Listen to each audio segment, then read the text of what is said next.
Insurance. Insurance. Insurance is a means of protection from financial loss. Protection from financial loss. It is a contract. It is a contract between insurer and the insured. Insurer and the insured, whereby the insurer agrees to compensate the insured against loss. Means insurance एक contract है. Insurance एक contract है किसके दरमियान? Insurer and ensure के दरमियान, जिसमें insurer agree होता है. इंश्योरर एग्री होता है जो भी इंश्योर का लॉस हुआ है उसे कॉम्पेंसेट करने में. एक बार और repeat. Insurance is a contract. Insurance is a contract between insurer and insured. Insurance is a contract between insurer and insurer, जिसमें इंश्योरर एग्री होता है इंश्योर के लॉस को कॉम्पेंसेट करने में, इंश्योर के लॉस की नुकसान की भरपाई करने में. I hope got it. Some basic terms in insurance are as follows. Insure कौन होता है? इंश्योर वो पर्सन होता है जो इंश्योरेंस करवाता है. ठीक है, जो इंश्योरेंस करवाता है. इंश्योरर कौन होता है? Insurance company. ठीक है, जो नुकसान की भरपाई करने पर क्या होती है? एग्री होती है. ठीक है.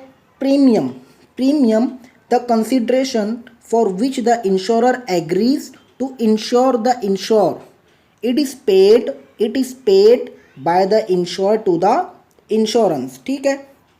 इंश्योरेंस लेने वाला पर्सन, ठीक है, इंश्योरेंस लेने वाला पर्सन टाइम टू टाइम क्या करेगा? एक अमाउंट पे करेगा. किसको पे करेगा? इंश्योरेंस कंपनी को. That's amount are known as premium.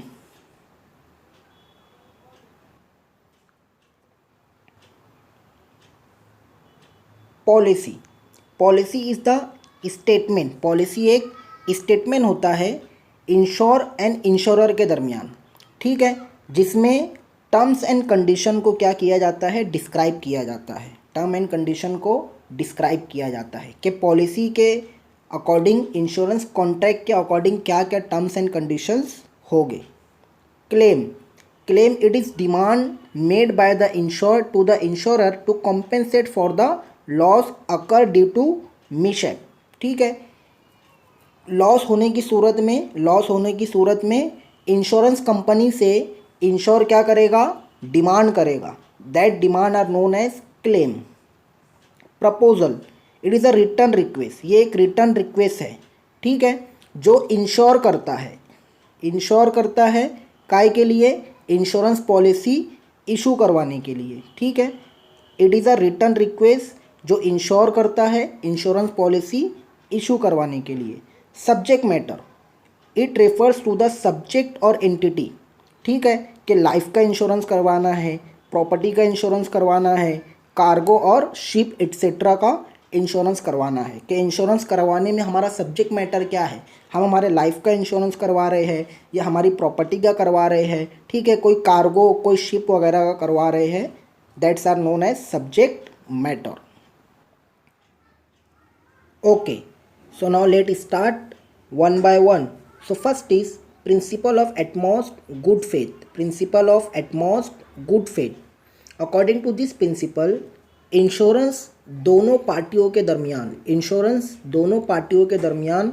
Good faith पर होना चाहिए. इंश्योरेंस दोनों पार्टियों के दरमियान गुड फेथ पर होना चाहिए, या हम बोलेंगे म्यूचुअल ट्रस्ट पर होना चाहिए. ठीक है. मीन्स दोनों पार्टियों को, इंश्योरेंस देने वाली इंश्योरेंस कंपनी को भी और इंश्योरेंस लेने वाले पर्सन को भी, दोनों को clearly, completely and correctly information disclose करनी चाहिए. क्लियर है. In case of failure to provide complete, correct and clear information, तो ऐसी सूरत में इंश्योरेंस कंपनी नुकसान की भरपाई करके नहीं देगी, लॉस को कॉम्पेंसेट करके नहीं देगी. फॉर फॉर एग्ज़ाम्पल सपोज़ करो एक पर्सन लाइफ इंश्योरेंस पॉलिसी लेता है, ठीक है। अब सपोज़ करो लाइफ इंश्योरेंस पॉलिसी वो लेता है तो उसे हार्ट का प्रॉब्लम है, बट वो अपनी ये प्रॉब्लम को पॉलिसी लेते वक्त डिस्क्लोज़ नहीं करता और ड्यू टू हार्ट अटैक उसकी डेथ हो जाती है। तो ऐसी सूरत में इंश्योरेंस कंपनी उसके नॉमिनी को किसी भी किस्म का कॉम्पेंसेट नहीं करके देगी। Second principle, that is principle of insurable interest. Principle of insurable interest. Insurable interest means financial interest in the subject matter. Financial interest in the subject matter. Subject matter में financial interest होना चाहिए। Means insurance लेने वाले person का subject matter में financial interest होना चाहिए। मतलब कोई भी पर्सन अपनी लाइफ का और अपने डिपेंडेंट पर्सन का इंश्योरेंस करवा सकता है, किसी दूसरे के लाइफ का इंश्योरेंस नहीं करवा सकता। और कोई भी पर्सन अपनी प्रॉपर्टी का और अपने बिजनेस का इंश्योरेंस करवा सकता है, किसी दूसरे की प्रॉपर्टी और किसी दूसरे के बिजनेस का इंश्योरेंस नहीं करवा सकता। सिंपल है। इंश्योरेबल इंटरेस्ट मीन्स इंश्योरेंस करवाने वाले पर्सन का सब्जेक्ट मैटर में, मतलब वो जिस चीज़ का भी इंश्योरेंस करवा रहा है उसमें फाइनेंशियल इंटरेस्ट होना चाहिए, इसका मतलब वो अपनी लाइफ का और अपने डिपेंडेंट पर्सन जैसे उसकी वाइफ हो गई, उसके बच्चे हो गए, इनका इंश्योरेंस करवा सकता है, ठीक है। किसी दूसरे की लाइफ का इंश्योरेंस नहीं करवा सकता। सिमिलरली अपनी प्रॉपर्टी का और अपने बिजनेस का इंश्योरेंस करवा सकता है, किसी दूसरे की प्रॉपर्टी का और किसी दूसरे के बिजनेस का इंश्योरेंस नहीं करवा सकता। Third principle, that is principle of indemnity. Indemnity means guarantee और एश्योरेंस, ठीक है। According to this principle insurance का जो एग्रीमेंट होता है वो अनसर्टेन इवेंट की गारंटी के लिए होता है। इंश्योरेंस का जो भी एग्रीमेंट होता है वो अनसर्टेन इवेंट की गारंटी के लिए होता है, मीन्स नुकसान की भरपाई के लिए होता है। इसका मतलब ये हुआ कि नुकसान होने की सूरत में ही नुकसान की भरपाई करके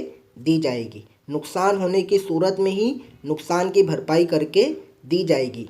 एक इम्पॉर्टेंट चीज़ इसके ताल्लुक से याद रखना, it is not applicable for life insurance. ये लाइफ इंश्योरेंस के लिए एप्लीकेबल नहीं होता। Principle of indemnity life insurance के लिए एप्लीकेबल नहीं होता। Under this principle the insurer agrees to compensate the insure for the actual loss suffer. मतलब जितने का लॉस हुआ है उसी की भरपाई करके दी जाएगी, जितने का लॉस हुआ है उतने की ही भरपाई करके दी जाएगी। The amount of actual compensation is limited to the amount assure और the loss whichever is less.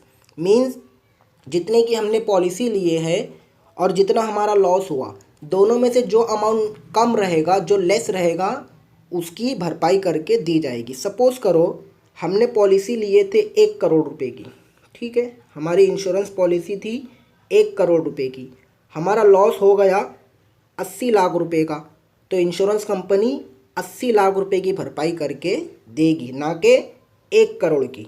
अब सपोज़ करो हमारी इंश्योरेंस पॉलिसी थी 1 करोड़ की, हमारा लॉस हो गया 1 करोड़ 10 लाख का, ठीक है। Which ever is less 1 crore, तो कंपनी 1 करोड़ की नुकसान की भरपाई करके देगी, ना कि 1 करोड़ 10 लाख की, ठीक है। विच एवर इज लेस, जो पॉलिसी है, जो नुकसान हुआ, दोनों में जो कम अमाउंट रहेगा उसकी भरपाई करके मिलेगी। Clear. Fourth principle, that is principle of subrogation. According to this principle insurance company नुकसान की भरपाई करने के बाद नुकसान हुई प्रॉपर्टी को अपने कब्जे में ले लेगी। क्लियर है। रिपीट। नुकसान होने की सूरत में इंश्योरेंस कंपनी नुकसान की भरपाई करने के बाद नुकसान हुई प्रॉपर्टी को अपने कब्जे में ले लेगी। फॉर एग्ज़ाम्पल सपोज़ करो हमने कार का इंश्योरेंस करवाया था। अब कार के डैमेज होने की सूरत में कंपनी क्या करेगी, कार की कंपेंसेट करके देगी, बट कार को जो डैमेज कार है उसे क्या कर लेगी, अपने कब्जे में ले लेगी। क्लियर है। और एक चीज़, एक ख़ास बात और इस प्रिंसिपल के अकॉर्डिंग याद रखना, it is not applicable to life insurance policy. It is not applicable to life insurance policy. Fifth principle, that is principle of contribution. Principle of contribution, according to this principle insurance करवाने वाला person सिर्फ होने वाले नुकसान की भरपाई का दावा कर सकता है। इंश्योरेंस करवाने वाला पर्सन सिर्फ होने वाले नुकसान की भरपाई का दावा कर सकता है। अगर एक ही प्रॉपर्टी का कई इंश्योरेंस कंपनी से इंश्योरेंस करवाया गया है तो सब इंश्योरेंस मिलकर हम बोलेंगे कंट्रीब्यूशन में नुकसान की भरपाई करके देगी। फॉर एग्ज़ाम्पल सपोज़ करो किसी पर्सन ने अपनी 1 करोड़ की प्रॉपर्टी का क्या करवाया है, इंश्योरेंस करवाया है, बट उसने 1 करोड़ की प्रॉपर्टी का किसी एक ही इंश्योरेंस कंपनी से इंश्योरेंस नहीं करवाया, 50-50 लाख का 2 इंश्योरेंस कंपनी से क्या करवाया है, इंश्योरेंस करवाया है।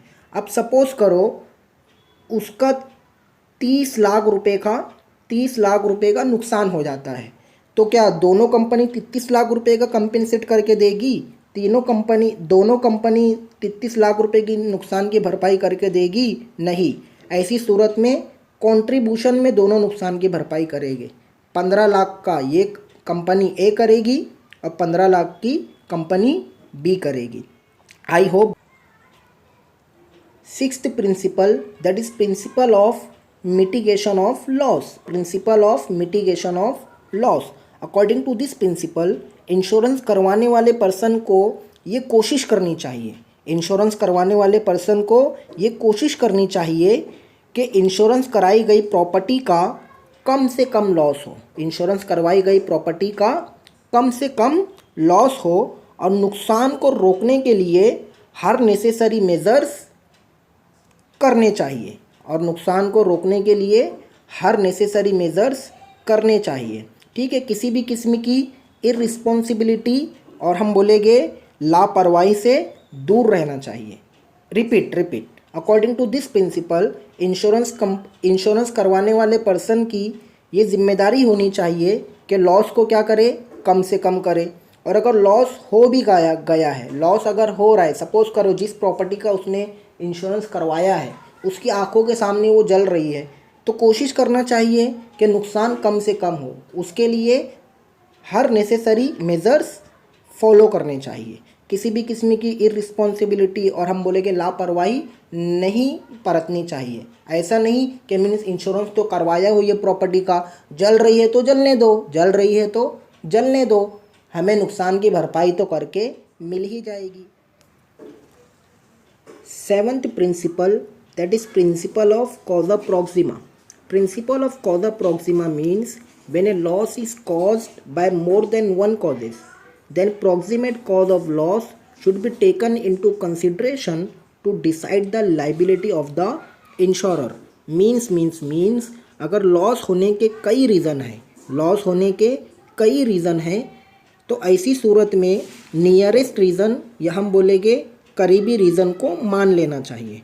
इंश्योरेंस सम कॉज के साथ किया जाता है, इंश्योरेंस कुछ ही रीज़न के साथ किया जाता है, ना कि ऑल कॉजेज़ के साथ। ऐसी सूरत में नियरेस्ट करीबी रीज़न को, करीबी कॉज को मान लेना चाहिए।